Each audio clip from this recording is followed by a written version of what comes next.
Hi everybody, and welcome to Lost Genre Reddit Stories. On this video, I've got a post from entitled Parents, Am I the A-hole? And Today I effed up.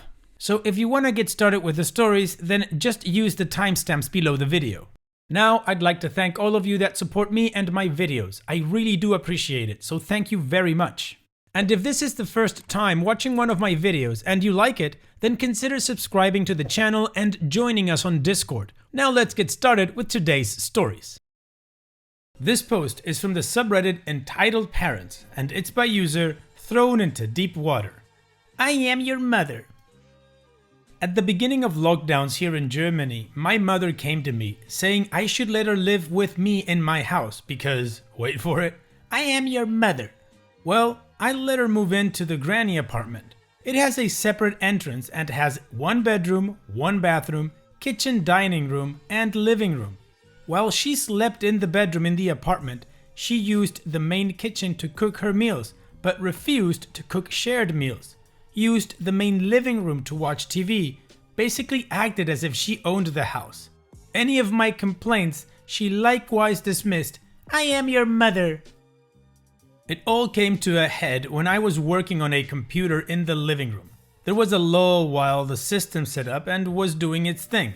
So I went to the kitchen to brew tea and have a snack.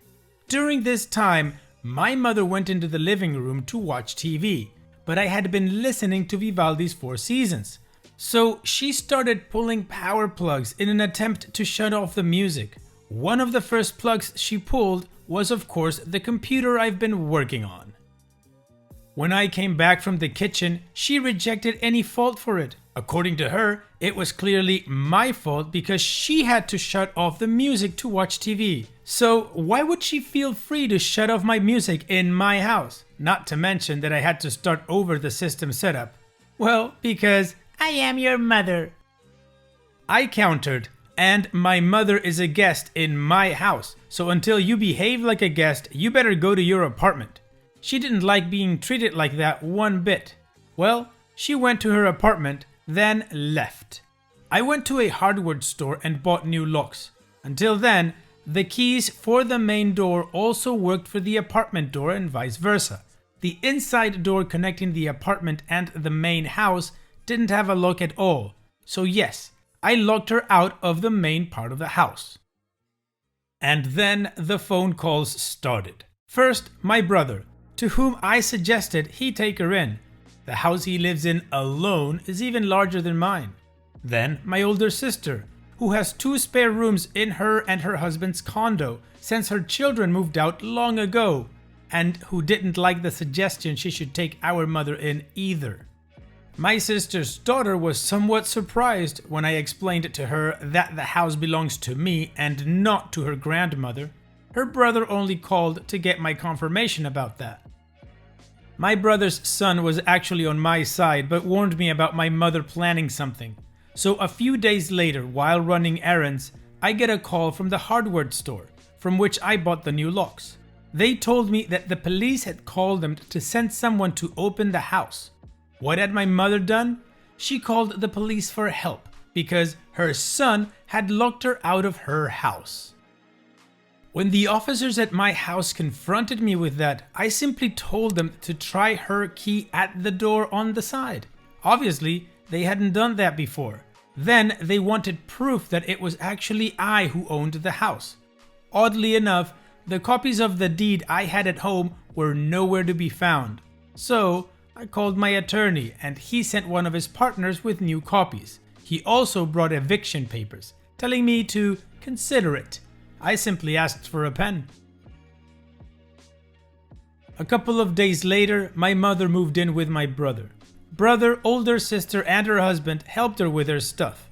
Brother made a last effort to make me change my mind. My sister merely treated me with contempt.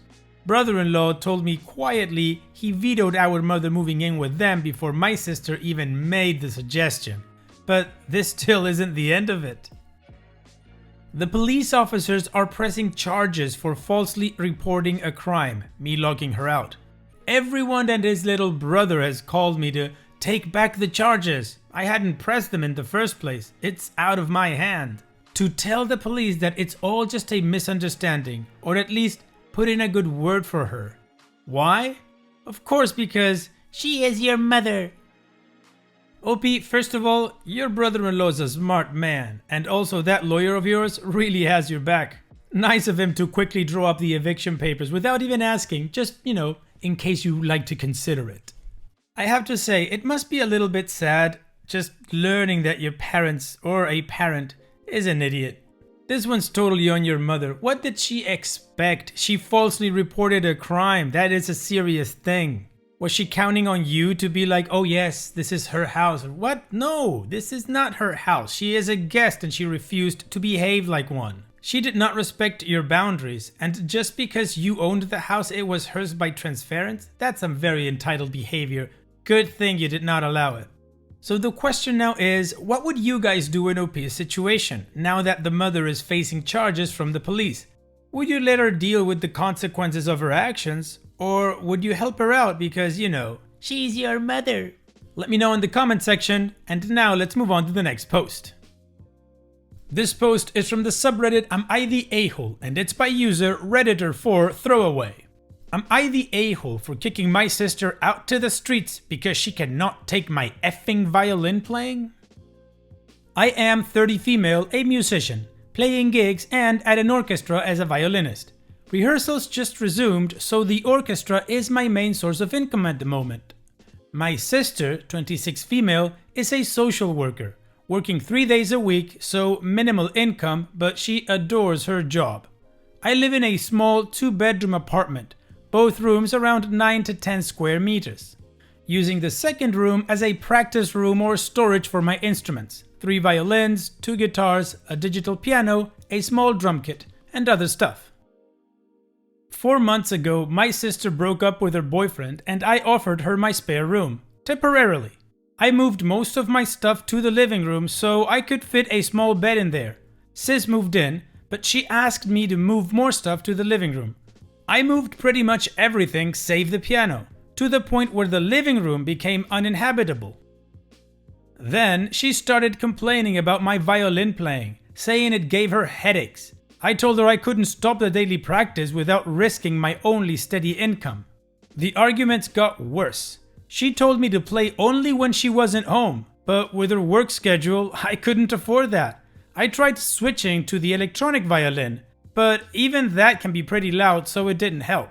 Several times I reminded her that this was only a temporary arrangement, but she didn't seem to hear me.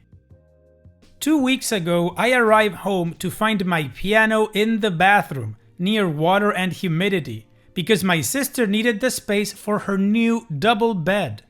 When I told her she can't seriously expect me to store my piano there, she said, "Yeah, you will just have to sell it, I guess." I got so mad I told her she has 7 days to leave, but she didn't take me seriously. For a week I only talked to her to remind her how much time she has left, but she always laughed it off. Told me to stop acting like a crazy person. When the deadline came, I boxed up all her stuff while she was at work, booked an Airbnb bedsit close by, and drove her stuff there. She was livid but couldn't do anything but take her new keys and stay there. The following week, she kept calling me with an increasingly apologetic tone, saying she shouldn't have moved my piano or bought a bed. She promised she would put more effort into finding a new place, and by the end of the week, I considered most of our issues at least addressed, so I drove to help her move back. But when I was carrying my first box down, she went, "I do hope you will at least stop with the violin this time. I absolutely refuse to take more of that effing violin." I dropped the box, wished her good luck, and left. Now, 2 days later, on one hand, it feels like a huge overreaction to leave my own sister literally homeless because of an argument about the violin. I know she cannot afford to stay there. But on the other hand, I have no plans to allow her back here because I feel she would just continue crossing boundaries and never leave. So, am I the a-hole? No, OP, you're not the a-hole. You extended your sister a courtesy to help her get back on her feet, and she absolutely took advantage of it. Sure, she may have some reservations regarding your violin playing, but then she should leave the house and go take a walk while you practice or something like that, because that is still your home and those are practices for your work. It's not like it's a hobby and you're just learning to play. She is not in a position to demand anything of you. She has a job, she has an income, she can downgrade. Your house, your rules, right? Sounds like an a-hole and a choosing beggar at the same time. What do you guys think? What is your judgment? Let me know in the comment section, and now let's move on to the community judgment. Cup and Handle says, not the a-hole, noise cancelling headphones, problem solved. If she is unable to do the absolute bare minimum, then she clearly doesn't mind being homeless.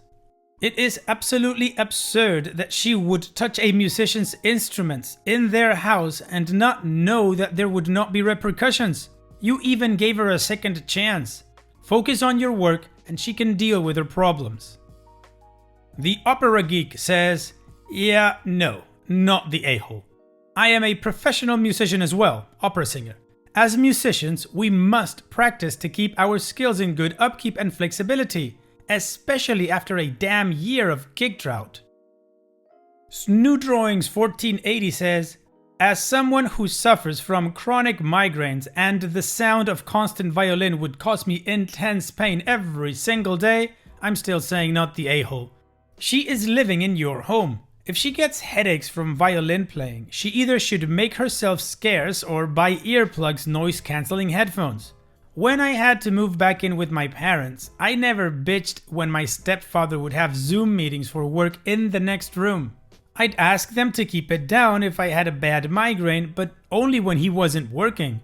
I'd never ask him to sacrifice his job performance, which is what she's asking you to do, not the a-hole. And there you go. The community is absolutely behind OP that she's not the a-hole and that the sister can't be doing this kind of stuff. Now, in the comments, OP did reply with a little bit of an update, but it's really short, so I don't think it counts as a proper update. I'm gonna read it for you guys anyways. She renewed the contract for the bet sit for 2 more weeks. I agreed to pay half, but told her that's all I can safely afford. She didn't ask to come back though, so I figured she must have some plans, but we don't really talk at the moment. There you go, the relationship is somewhat strained I guess, but at least there's something to look forward to. The sister's not coming back to OP's and apparently she has a plan. So, we now move on to the next post. This post is from the subreddit Today I F'd Up, and it's by user Throwing It Away account. Today I F'd up by helping my colleagues get vaccinated, really enjoying a current Disney Plus show and never clearing my browser history. Today, actually today, this morning when I got into the office, my colleagues were all excited that the COVID vaccine is now available for our age group here in the UK. With everyone trying to get on, the link to book isn't working. So I open up my MacBook. Type of computer is important here, you'll see why when I talk about browsers. Launch Safari and try to get on as well.